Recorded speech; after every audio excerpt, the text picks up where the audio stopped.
2024 जो है उनके विदाई का काल है। उनका जो है काउंटडाउन शुरू है। सभी जिलों से, सभी पंचायतों से लोग आएंगे। 5 लाख से ऊपर की रैली होगी। नमस्कार, आप देख रहे हैं एक न्यूज 24 और आपके साथ मैं हूं वसीम खान। बिहार में सियासत गर्म है और उस गर्माहट के बीच में सीपीआईएमएल की तरफ से एक महाअधिवेशन किया जा रहा है। तमाम महागठबंधन के बड़े चेहरे एकजुट होंगे, इकट्ठा होंगे और 2024 और 25 की रणनीति भी तैयार की जाएगी। इस विषय पर हमारे साथ बातचीत करने के लिए विधायक जी हैं, वीरेंद्र प्रसाद गुप्ता जी हैं, सीपीआईएमएल के कद्दावर नेता हैं और जमीनी स्तर पर बहुत कार्य किया है और लगातार इस महाअधिवेशन को सफल बनाने के लिए जनता के बीच हैं। कैसी तैयारी चल रही है विधायक जी? तैयारी तो लगभग पूरी हो गई है और महाधिवेशन जो हम लोग का है वो 15 से 20 तक है। इसके उद्घाटन सत्र के रूप में हम लोगों ने एक लोकतंत्र बचाओ देश बचाओ रैली का आह्वान किया है, जिसमें बिहार के सभी जिलों, सभी प्रखंडों, सभी पंचायतों से लाखों लाख लोग आ रहे हैं। और जो जिस तरह से देश में संकट है कि पूरे तौर पे संविधान को ख़त्म किया जा रहा है। मजदूरों के लिए ये कहा जा रहा है 8 घंटे नहीं, तुमको अब 12 घंटे खटना होगा। मालिक जितना देगा उतना ही में रहना होगा, उतना ही में जीवन चलाना होगा, चाहे महंगाई जो हो। और इस तरह से चाहे वो आरक्षण के सवाल हो, उसको सीमित करते जाना, ख़त्म करने की साजिश करना, SC/ST एक्ट को ख़त्म करने के, प्रभावहीन करने के तमाम कोशिशें करना और देश को चौतरफा एक नीलामी की दिशा में ले जाना। बैंक, रेलवे, LIC, तमाम जो खदानें हैं, जो पहाड़ हैं, जंगल हैं, वो तमाम संसाधन जो देश के हैं उनको बड़ी बड़ी कंपनियों के हवाले किया जा रहा है। ये पूरे तौर पे मोदी सरकार देश के साथ गद्दारी कर रही है और पूरे लोगों को एक तरह से एक गुलाम बना करके कंपनियों का और एक ऐसा निज़ाम कायम करना जिसमें तमाम तरह से फांसीवादी विचारधारा के लोग हावी रहें। तो ये सबसे ज़्यादा लोकतंत्र के लिए खतरा है। वीरेंद्र जी, तो बीजेपी कह रही है कि युवाओं को जो वादा आप लोग करते थे, विपक्ष में बैठकर चिल्लाया करते थे, रोजगार की बातें, किसानों की बातें, वो सब भूल कर अब राजनीति करने पर उतर आए हैं। सत्ता में हैं, रोजगार दीजिए, किसानों के हित में कार्य कीजिए।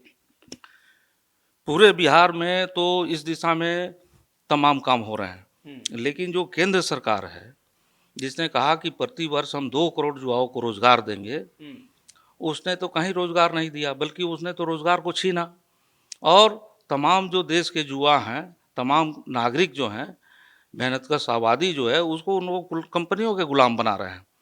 तो ये तो सीधे तौर पे देश की जनता के साथ बड़ा छल है, बड़ा धोखा है और तमाम तरह के जो संवैधानिक मूल्य हैं, वो उनके पढ़ाई के जो युवाओं के अधिकार हैं, शिक्षा के अधिकार, रोजगार पाने के अधिकार, तमाम चीज़ों पर उन्होंने हमला किया है। मोदी जी तो सदन के अंदर सीना ठोक कर कह रहे हैं कि अकेले आप लोगों पर भारी हैं, देश की जनता उनके साथ है। ये तो उनका बड़बोलापन है और 2024 जो है उनके विदाई का काल है और सीधे तौर पे उनका जो है काउंटडाउन शुरू है। बिहार में वो 17 सालों से सत्ता में थे और बिहार की जनता ने रास्ता साफ कर दिया है कि बिहार में उनको सत्ता से बाहर कर दिया गया है और इसी ढंग से ये पूरे देश में एक स्थिति बन रही है। पूरे देश की जनता जो है सड़कों पर आ रही है।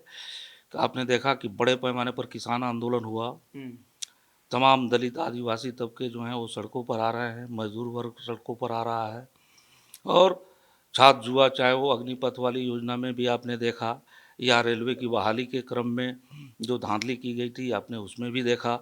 तो समाज का हर तबका आंदोलित है और जिन लोगों को वो समझते हैं कि ये जो हम बहुत कम काम दे करके काम चला रहे हैं, चाहे वो ठेका संविदा मानदेय पर बहाली वाले जो लोग हैं, उनको सम्मानजनक न रोजगार है न उनका वेतन है, तो इसके खिलाफ भी हर तबके में एक बगावत है। अच्छा, जो आप लोग महाधिवेशन कर रहे हैं गांधी मैदान में, तो क्या सीपीआईएमएल यूं कहें कि एक तरीके से शक्ति प्रदर्शन भी करेगी? कितने लोग इकट्ठा होंगे ये पहले बताइए।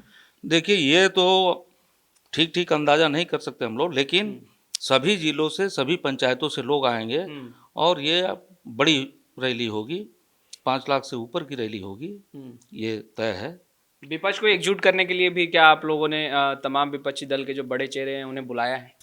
हाँ, एक तो हम लोग के महाधिवेशन के क्रम में 16 तारीख को देश की जो भी कम्युनिस्ट पार्टियां हैं उसके बड़े नेता हैं और सारे उसमें जो सोशलिस्ट लोग हैं वो भी हैं, और इसके साथ साथ जो 18 तारीख को हम लोग का एक सत्र है जिसमें देश की विपक्षी एकता को लेकर के योजना बनाई गई है, जिसमें बिहार के माननीय मुख्यमंत्री नीतीश जी होंगे, माननीय उप मुख्यमंत्री तेजस्वी यादव जी हैं, उनको भी इनवाइट किया गया है। हेमंत सोरेन जो झारखंड के मुख्यमंत्री हैं वो भी रहेंगे। ये खड़गे साहब जो कांग्रेस के राष्ट्रीय अध्यक्ष हैं वो भी रहेंगे। तमिलनाडु की भी एक पार्टी के अध्यक्ष हैं वो रहेंगे। और हम समझते हैं कि लाल निशान लेनिनवादी पार्टी महाराष्ट्र की, इस ढंग से कई पार्टियों के लोग उसमें आ रहे हैं, शिरकत कर रहे हैं, और देश में एक बड़ी विपक्षी एकता का आगाज होगा, ताकि आने वाले दिनों में पूरा जनता के आंदोलन से, जनता के जन राजनीतिक पहल से मोदी सरकार को, कि आप विपक्षी एकता जो है वो कायम रहे, एकजुट रहे, इसके लिए आप लोग पहल कर रहे हैं, मगर के चंद्रशेखर राव भी जहां एक तरफ तमाम विपक्षी दलों को एकजुट करने की कोशिश कर रहे हैं, फिर एक तरफ अगर देखा जाए बिहार में तो मुख्यमंत्री नीतीश कुमार, तो विपक्ष भी अब कई गुटों में बढ़ चुका है और हम आगे हम आगे हम आगे वाला जो ये गुटों का मामला नहीं है। कहीं जब जरूरत होती है तो बहुत तरह के प्रयोग होते हैं। देश की आज़ादी के आंदोलन में भी कई तरह की धाराएं एक साथ काम कर रही थी। कम्युनिस्ट लोग भी देश के लिए लड़ रहे थे, सोशलिस्ट लोग भी लड़ रहे थे, कांग्रेसी लोग भी लड़ रहे थे, कई तरह के संगठन लड़ रहे थे, और देश की आज़ादी, सबका लक्ष्य था देश की आज़ादी को हासिल करना, अंग्रेजों को भगाना। तो हम समझते हैं कि CR हों या यहाँ बिहार से जो प्रयास हो रहे हैं, या राहुल गांधी की जो भारत जोड़ो यात्रा है, ये तमाम चीज़ें एकाकार हैं और सबका लक्ष्य एक है कि जो मोदी सरकार यहाँ संविधान और लोकतंत्र को ख़त्म कर रही है, जो भगत सिंह और अंबेडकर के जो रास्ते थे उस रास्ते से विचलित होकर के और पूरे तौर पे एक फांसीवादी निज़ाम जो कायम कर रही है उसके खिलाफ सभी लोग लड़ रहे हैं, और ये अंत में पूरी चीज़ें एकाकार हो जाएंगी। एक आखिरी सवाल, PM विपक्ष की तरफ से PM उम्मीदवार कौन हो, कौन सा चेहरा आगे किया जाए, इस पर भी क्या विचार विमर्श जो है वो किया जाएगा? देखिए, इस कार्यक्रम में तो नहीं किया जाएगा, लेकिन ये आने वाले समय में तमाम स्थितियां साफ कर देती हैं कि कौन PM होंगे। और हम लोग का देश बहुत बड़ा है, इसमें एक नहीं अनेकों सैकड़ों नेता हमारे राष्ट्रीय स्तर के हैं, और समय के हिसाब से वो समय निर्धारण करेगा कि किनको सामने आना चाहिए, ये वक्त बताएगा। लेकिन अभी प्राथमिक बात जो है कि मोदी सरकार की जो भी जन विरोधी कार्रवाई है उसके खिलाफ लोग सड़कों पर आवें। तो आपने सुना, प्रधानमंत्री नरेंद्र मोदी और केंद्र सरकार के खिलाफ अब बीजेपी को चुनौती देने के लिए तमाम विपक्षी दल जो है वो एक मंच पर आ रहे हैं, एकजुट होने की कोशिश कर रहे हैं, और वहीं CPI-ML का एक महाअधिवेशन गांधी मैदान में होना है, और हम तमाम तस्वीरें लगातार अपडेट करते रहेंगे। कैमरा पर्सन जैकी के साथ मैं वसीम, पटना।